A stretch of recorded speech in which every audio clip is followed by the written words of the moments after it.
Hey, it's Brian back again with BG Model Workshop, and we're doing a second update of the day, and we're doing the update of the Mazda RX-7 2-in-1 by Revell.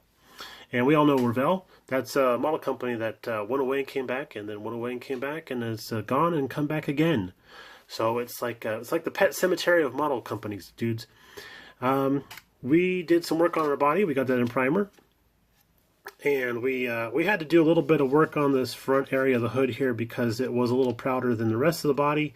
But we did some shaving and some sanding, and then did a test shot of primer, and it shows we're going the right direction, and it's looking nice and smooth and shiny, and we're all good to go. I couldn't have done better if I was a plastic surgeon doing nose jobs in Los Angeles. Here is our dashboard, and we had some nice decals supplied in the kit to do for the gauges, and that's looking pretty nice because they hunkered down good with microsol. And then here's our Inca fertility idol that actually is supposed to be the center dashboard area. So we're gonna try and detail that up so it doesn't look like something that Indiana Jones should be looking for in the middle of a jungle. We have our cute little blue air cleaner. It says Mazda on one part, and another part says or murmur. Either's correct. I've heard it both ways.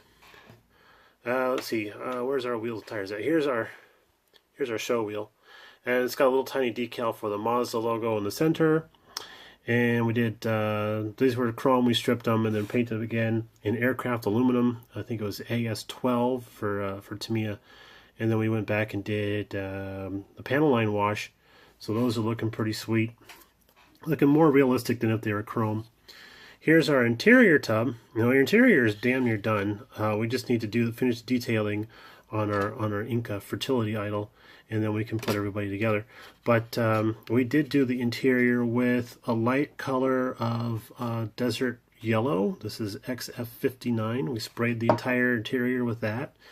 And then when that was cured, we went back and did some future on that to give it a gloss look on everything we figured would be vinyl. We did that on the seats and the door cards and the package shelf surrounds. And then also the center console too, so you can see the gloss on that. And then once that was cured, we went back and did dark yellow in XF60. And I just love Tamiya colors. Color names. They're just so descriptive. So we went back and we did the stippling technique where we just all around there like that. Gave us a nice texture. We did that, 2 coats of that, and got some good coverage, and I'm really liking how that looks. Moving forward, let's look at the engine. So here's our winkle, and this trips me out right here, guys. This little orange dude here, that's actually the oil filter. Oh yeah, BG's got his Thanksgiving Day costume on. He wanted to share that with everybody. So there you go. And then I got a carburetor done real nice. We did a custom paint job on that. We did, let's see, we mixed titanium silver, equal parts of that, and equal parts of gold leaf, like that, and just rolled those around, and then that gave us a nice looking carburetor color. So we did that, and then oh yeah, we got the radiator mounted and the hose. So that's really easy to get in place.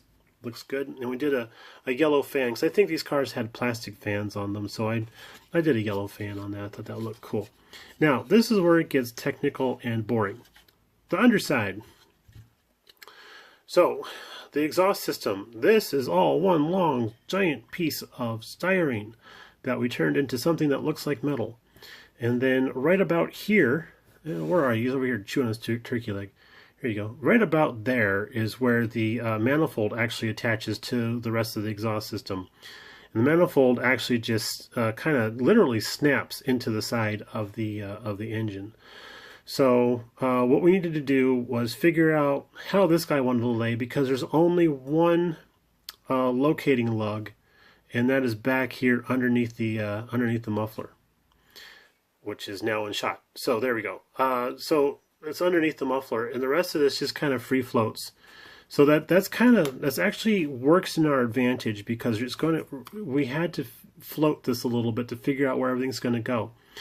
There is a support that we have to glue in for the transmission. So the first thing you're going to do is you're going to attach that to the bottom of the interior tub, because between this frame rail and this frame rail this is all interior tub that's exposed here.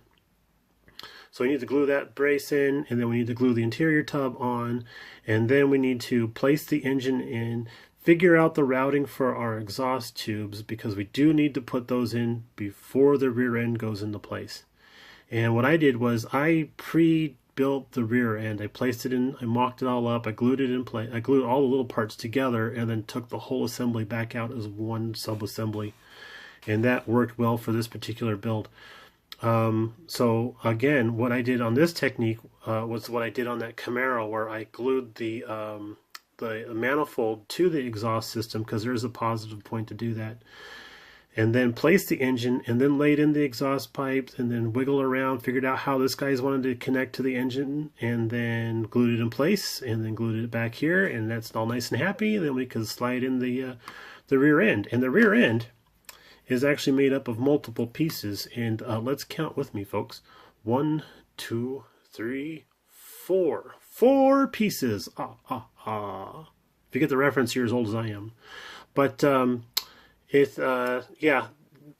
these struts here and the shocks and everything, those all glue into place and keep it all nice and happy. And it does position very, very well, so that the tire and wheel are going to show up in the wheel well.